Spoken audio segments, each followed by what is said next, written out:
Hi, and welcome to College Planning Untangled as we help simplify the lives of our families that are going through the college planning process. I'm Kristin Clark. I'm a career exploration coach for 16 to 26-year-olds, and I'm here with Bobby Hood, our ACT, SAT guru. Bobby, how you doing? I'm okay. I didn't get much sleep last night. You were watching the election, weren't you? Yeah. Yeah, I stayed up to see President Trump, soon to be President Trump, give his speech. Yeah. Yeah. Yeah. So I know parents have been getting results. Students of mine have been getting results from the PSAT back, and I'm sure a lot of people are wondering what that means. Well, what does it mean, Bobby? Yeah. So it's been weird since last year with the new digital PSAT. So the new thing they've done is when you take the SAT, you get a score from a score from 200 to 800 on each section. And so when you add the two sections, math and verbal, together, then your score is somewhere between 400 and 1600. But the PSAT, they now score each of the sections starting last year with a score of 360 to 760. And so when you add them together, your maximum score on the PSAT is somewhere between, now has a maximum of 1520. So a perfect score on a PSAT would be a 1520, but a perfect score on the SAT would be a 1600. Yeah. So what should you do with that? It's hard to really tell because they say that the PSAT score is predictive of your SAT score, that whatever you get on the PSAT is supposed to predict what you're going to get on the SAT, which doesn't make much sense to me. If a perfect score of 1520 on the PSAT is supposed to mean you're going to get a 1520 on the SAT, that doesn't make much sense.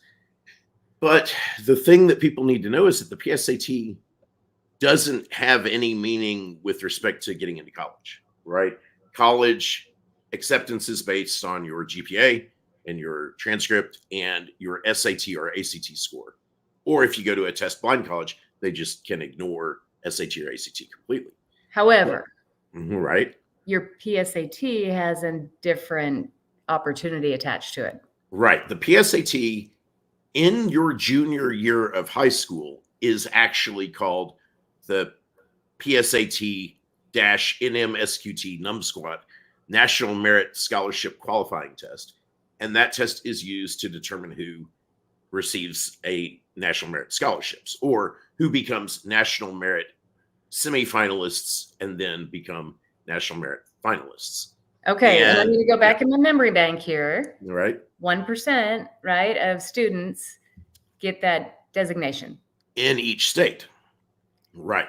So and Bobby top froze 1% on his butt. I know that I'm pretty sure I'm right. So here we go. Bobby, did I get that right? Yeah. So that's the top 1% of students in each state. And so what they do is literally just take all the scores in your state and then line them up in the top 1%. Those students become National Merit semifinalists. And then as long as you then get a good score on an SAT or ACT, become a finalist.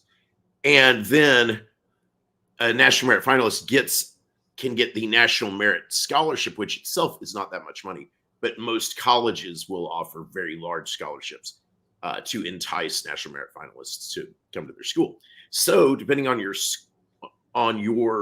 what state you're in, the score that you need to qualify for National Merit is different depending on how competitive that state is. So I have a question. Yeah. How much money do they get when they're a National Merit finalist? I think back when I was in 1989, when I was a National Merit finalist, I think it was $5,000. I think now it's $15,000 or something like that. Okay, well, it's Bobby, money, but that's better than a sharp stick in the eye for sure. Oh no, absolutely. Right. But that's the official scholarship. It's just the point is the thing that the colleges will give you. Yeah, is a lot more. Yeah, it's more symbolic because it's the colleges that are going to give you the money. The National Merit Scholarship Corporation doesn't give you that much, but yeah, it's money. It's helpful, right? So the financial rewards are enormous, right? It's just that it doesn't come directly from that corporation. Got it. Got it. Yeah, that's all. And so depending on what state you're in, the number that you need to qualify and become a national merit finalist can be different. But the other interesting thing is, like, the students who are receiving their scores right now, and I've had 5 or 6 students so far have gotten scores back that very likely are going to qualify them as national merit finalists for next year, but they won't know until next September, because that's when it gets announced. I hate So yeah, that. you don't know until the fall of your senior year for sure, but there is some test prep, companies out there. Excuse me, Compass Prep is one. If you search Compass Prep NMSQT prediction, every year they go and they just, ask students everywhere, collect up their scores from thousands and thousands of students who took the PSAT, and they do the calculation themselves and figure out numerically what the cutoff is likely to be. And so you can know that you've got a good chance. So I have a lot of students who look like they'll qualify because, for instance, in Texas for the last 4 years, the cutoff score has been 219 to become a national merit finalist. Now that's the thing, right? Where does 219 come from? Yeah, because right? The number you told me is 1520. Exactly, right. Yeah. And so the PSAT used to have 3 pieces to it. It was math and reading and writing. And technically your score is still reported on the SAT and ACT with those subcomponents that are 3 scores: math, reading, and writing. It's just that reading and writing combine together to make your verbal score now. But on the national merit, the PSAT, you have to take those 3 numbers and then multiply them all by 10 and then add them up, or divide them all by 10 and add them up, or whatever. And that gives you a score range that goes up to 72 times 3 or whatever, which is 224. It's utterly insane. Number 2, it's like numerology, where you add the 3 numbers together. That's so it is bad. that silly. And so there is, like, I have, and I'll post a link here. So I have a little spreadsheet, and I'm putting it in the chat right now.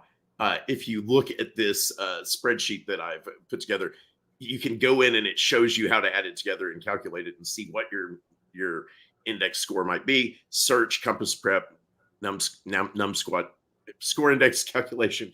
And so all it really means is if you got the number that they predicted, maybe you'll get there, whatever. The main thing is, if, depending on what state you're in, if you scored near perfect, right?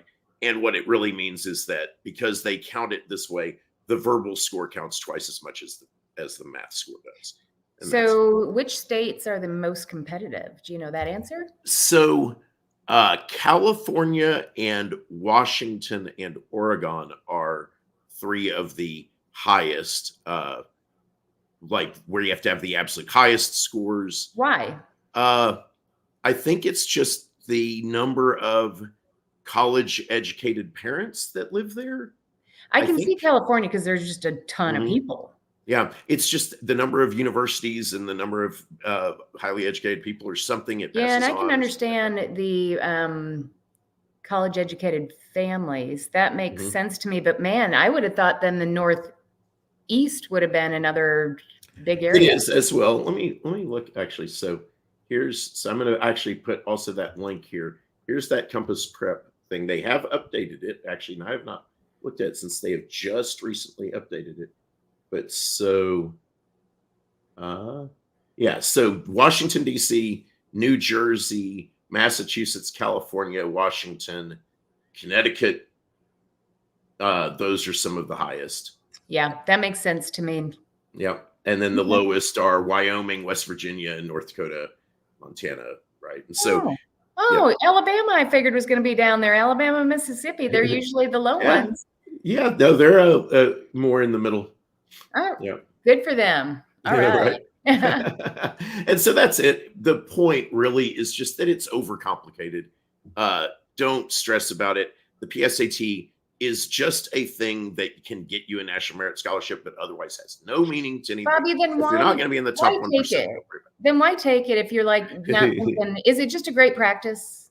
No, the why take it is because your high school makes you take it, because all juniors Why? because high schools get ranked, I guess, based on how their students do on the PSAT. Because College Board has done a good job of marketing its tests to high schools and convincing them that they should do it. So high schools participate because they don't want their students to be left out of the opportunity to become national merit finalists. That's fair. Yeah. Okay. I mean, yeah, it's just a good marketing thing, but that is an important point about this, right? Because you're going to get forced into taking it your junior year. And then that leads students to think, oh, so the SAT is some kind of official thing when it's not, right?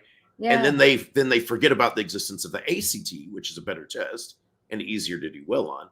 And they forget that the ACT exists, and that's why so many people take the SAT. So my main message is, don't stress about the PSAT. It doesn't mean anything. If you have a chance of being in the top 1%, right, prepare for it, try to do well.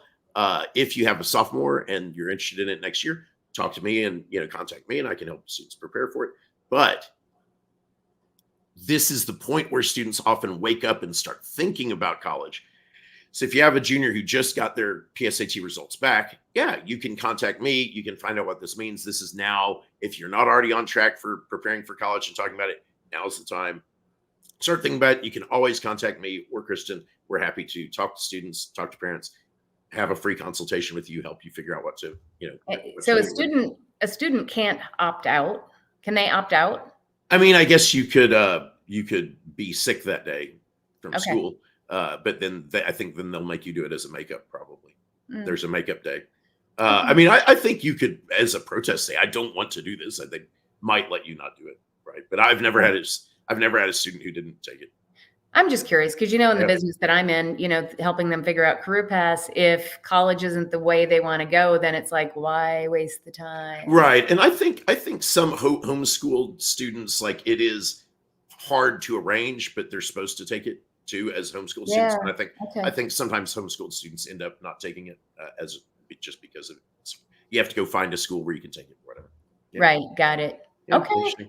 All right. That's it. So yeah, let us know. We're always happy to discuss. Yeah. All righty. Thanks, Bobby. All right. Thank you.